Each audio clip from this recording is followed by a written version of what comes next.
आप द न्यूज़वर्ड्स देख रहे हैं। मैं अरुण कुमार पांडे, नमस्कार। बिहार में अब चुनाव की धूम है। 4 सीटों के लिए उपचुनाव हो रहे हैं। 13 नवंबर को वोट पड़ेंगे। अब सभी नेता, सभी पार्टी लग गए हैं इसमें। इसी तैयारी के बीच में 28 अक्टूबर को जदयू के अध्यक्ष और मुख्यमंत्री नीतीश कुमार ने अपने आवास पर एक बैठक बुलाई है। और वो बैठक जो एनडीए है, राजग है, उसके घटक दल के सभी नेताओं की बैठक है। उसमें एनडीए के घटक दल के सभी सांसद और विधायक रहेंगे।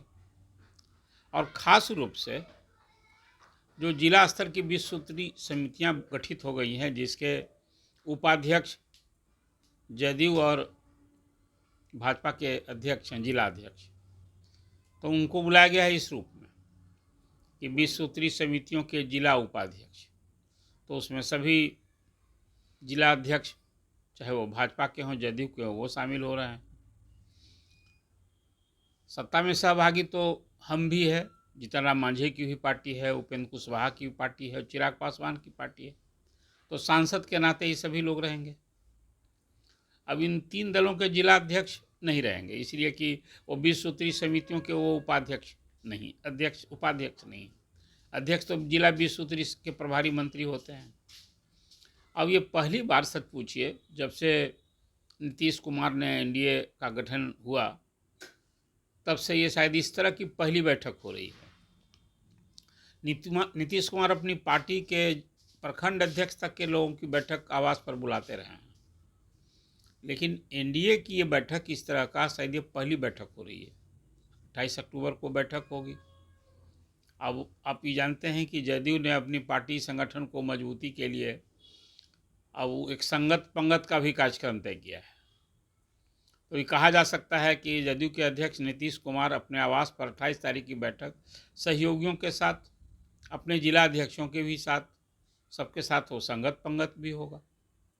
बैठक होगी, नेताओं का संबोधन होगा, एकजुटता प्रदर्शित की जाएगी और होगा कि भाई अब तो साथ चुनाव लड़ना है, तो हम लोग सब साथ लड़ें। सीट का बंटवारा अलग है सब कोई, लेकिन सब सीट सब के लिए बराबर है। मतलब आज उपचुनाव में यदि एक ही सीट के लिए यदि हम लड़ रही है पार्टी इमामगंज से, तो वहाँ एनडीए लड़ रहा है। और उसी तरह से भाजपा 2 सीट के लिए लड़ रही है, तरारी के लिए और रामगढ़ के लिए। तो वहाँ एनडीए बने सभी दल साथ लड़ेंगे ही है। और उसी तरह से जदयू बेलागंज के लिए लड़ रहा है, तो वहाँ भी सबका सहयोग हो। अभी तो 3 जगह मैंने देखा कि कहीं एनडीए का है, इमामगंज में अभी उस तरह से एनडीए में एकजुटता का प्रदर्शन नहीं दिखा है। और वो सीट है जीतन राम मांझी जी के इस्तीफे से खाली हुई है। लेकिन 13 नवंबर को चुनाव है, इसके पहले अभी सभी जगह एनडीए की एकजुटता दिखी है। लेकिन मैं मान रहा हूँ कि ये बैठक जो नवंबर 2025 में चुनाव होना है विधानसभा का, उसको लेकर अभी से अब एनडीए में एकजुटता, एक साथ कार्यक्रम, एक बैठक, एक ही सिलसिला शुरू किया जाने वाला है। इस बैठक में जदयू के सांसद के नाते जो कार्यकारी अध्यक्ष हैं, स्वाभाविक संजय झा भी रहेंगे। और भाजपा से भी प्रदेश के जिला अध्यक्ष तो है ही दिलीप जायसवाल, जो मंत्री भी हैं और विधान पार्षद सदस्य हैं। मुझे लगता है इसमें भाजपा के जो बिहार के प्रभारी महासचिव हैं विनोद तावड़े भी रहेंगे, क्योंकि उसी दिन बीजेपी की अलग बैठक बुलाई गई है। और इसलिए कि दिसंबर तक में वहाँ बीजेपी के राष्ट्रीय अध्यक्ष का चुनाव होना है। अब उस दिशा में बहुत काम सब आगे बढ़ रहा है। उसके पहले पंचायत से लेकर प्रदेश अध्यक्ष तक के चुनाव हो जाएंगे और तब राष्ट्रीय अध्यक्ष का चुनाव होगा। तो उसको लेकर बैठक है भाजपा की। लेकिन मुख्यमंत्री ने जो बैठक बुलाई है, ये पहली बैठक है जिसमें सबको एकजुट होना है, एकजुटता का संदेश देना है। और आने वाला जो 2025 का चुनाव है, जो भाजपा की ओर से पहले ही घोषणा की जा चुकी है कि 2025 का भी चुनाव नीतीश कुमार की अगुवाई में लड़ा जाएगा, उनके चेहरे पर लड़ा जाएगा। तो स्वाभाविक है ये जदयू को अपनी ताकत दिखानी है। देखिए, लोकसभा का जो भी हाल का चुनाव हुआ, उसमें एनडीए का यदि असेंबली वाइज आप प्रदर्शन कहेंगे तो शानदार प्रदर्शन हुआ है। एनडीए के घटक दलों ने 243 में 184 सीटों पर, विधानसभा सीटों पर उसकी बढ़त मिली थी। आज 30 सीटों पर जीत मिली। हालांकि लोकसभा के चुनाव में बिहार में एटलीस्ट एनडीए को नुकसान हुआ, 39 सीटें थी उसके पास, तो 9 सीट और गंवानी पड़ी। मतलब इस बार महागठबंधन को तो लोकसभा में 10 सीट न बिहार से मिल गई है। लेकिन अब उसको आप यूपी की तुलना में, वेस्ट बंगाल की तुलना में, महाराष्ट्र की तुलना में कहेंगे तो बिहार में तो सफलता अच्छी मिली, एनडीए की ताकत रही। और इसमें एक जदयू को भी बड़ी कामयाबी मिली कि बीजेपी और जदयू को बराबर सीटें हो गई, 12-12। और जदयू की भूमिका भी, महत्व भी बढ़ गया एनडीए में, इसलिए कि जदयू और टीडीपी दो ऐसी पार्टियां हैं जिसके समर्थन सहयोग से भाजपा को फिर सत्ता मिली तीसरी बार, और प्रधानमंत्री नरेंद्र मोदी तीसरी बार प्रधानमंत्री बनने का रिकॉर्ड बना पाए हैं। और यही कारण है कि आप देख रहे हैं इधर कि केंद्र की सरकार का बिहार पर कुछ विशेष ही ध्यान है। केंद्रीय बजट में खास प्रावधान बिहार के लिए, सड़कों के लिए, बाढ़ नियंत्रण के लिए हुआ है। और अभी देख रहे हैं फिर एक बड़ी नई परियोजना की स्वीकृति मिली है कि अयोध्या से, जो राम की जन्मभूमि है, वहाँ से माँ सीता की जन्मस्थली सीतामढ़ी तक डबल लाइन रेल लाइन बिछनी है। उसके लिए भी कोई 4,500 करोड़ की परियोजना की स्वीकृति मिली है। लेकिन मैं तो आपसे चर्चा कर रहा हूँ अभी, जो मुख्यमंत्री आवास पर 28 तारीख को बैठक है, वो आखिर ये बैठक पहली बार इस तरह की बैठक का उद्देश्य क्या है? तो जैसा मैंने आपसे कहा कि नेता तो सब मिल जाते हैं कुर्सी और सत्ता के लिए, लेकिन नीचे लेवल पर कार्यकर्ताओं में उस तरह से जो सामंजस्य चाहिए, कोऑर्डिनेशन चाहिए, वो नहीं बन पाता है। तो इसी उद्देश्य से और इसी संदेश को नीचे तक देने के लिए ये अभी बैठक, अभी जदयू के अध्यक्ष नीतीश कुमार की अगुवाई में वो बैठक होगी 28 तारीख को, 28 अक्टूबर को। और न सिर्फ इस चुनाव में, जो 4 सीट के लिए चुनाव हो रहे हैं, उसमें एकजुटता से लड़ने की रणनीति पर विचार होगा।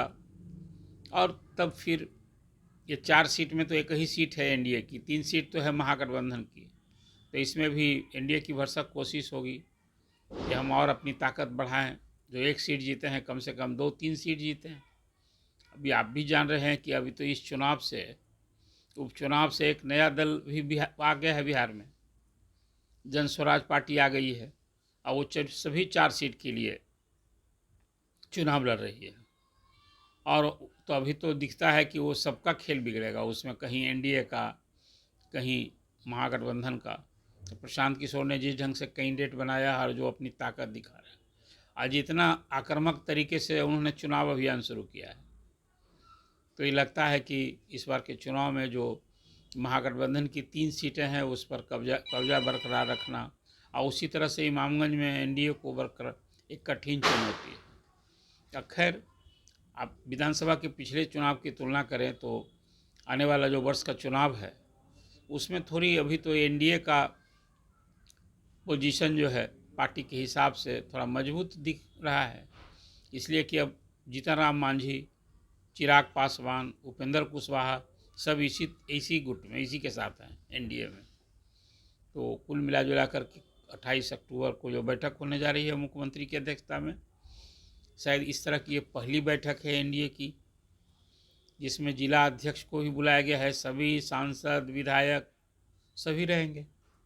तो इस बैठक में एनडीए की में एकजुटता प्रदर्शित करना, और आगे के दिनों में जो कार्यक्रम हो गए, साझा कार्यक्रम करना, और जदयू ने जो तय किया है कि भाई अपने भूले बिछड़े लोग के साथ, कार्यकर्ताओं के साथ ये संगत पंगत का कार्यक्रम तक करके अपने सभी सहयोगियों के साथ नीचे स्तर तक समन्वय बढ़ावे। तो समन्वय बढ़ाने की दिशा में मैं मानता हूं कि एक ये पहल है जो मुख्यमंत्री नीतीश कुमार ने जदयू अध्यक्ष के नाते अपने आवास, मुख्यमंत्री आवास एक अन्य में बैठक होगी। मुझे लगता है कि इसमें 500 से अधिक लोग, 500 से 600 लोग की उपस्थिति होगी। तो ये एक तरह से अपने ढंग की ये पहली बैठक है, जब से एनडीए का गठन हुआ उसके बाद से इस तरह की बैठक नहीं हुई थी कभी, जिसमें दोनों दल के विभिन्न जिला अध्यक्ष तक, भले ही वो 20 सूत्री समितियों की जिला समिति जो है उसके उपाध्यक्ष के नाते बुलाई गई है, लेकिन इसमें सभी रहेंगे। चिराग भी दिखेंगे, मांझी भी दिखेंगे, उपेंद्र कुशवाहा भी दिखेंगे, और भाजपा जदयू के तो लोग रहेंगे ही। तो सबकी निगाह होगी कि इस बैठक में क्या संदेश जाता है। और संदेश तो यही है, चुनाव जीतना एकजुट रह करके।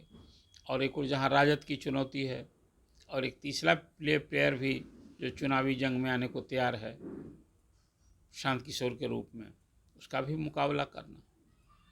तो अभी 28 अक्टूबर को जो मुख्यमंत्री आवास में एनडीए की बैठक होने वाली है, इस संदर्भ में आपको अपडेट जानकारी हमने दी है।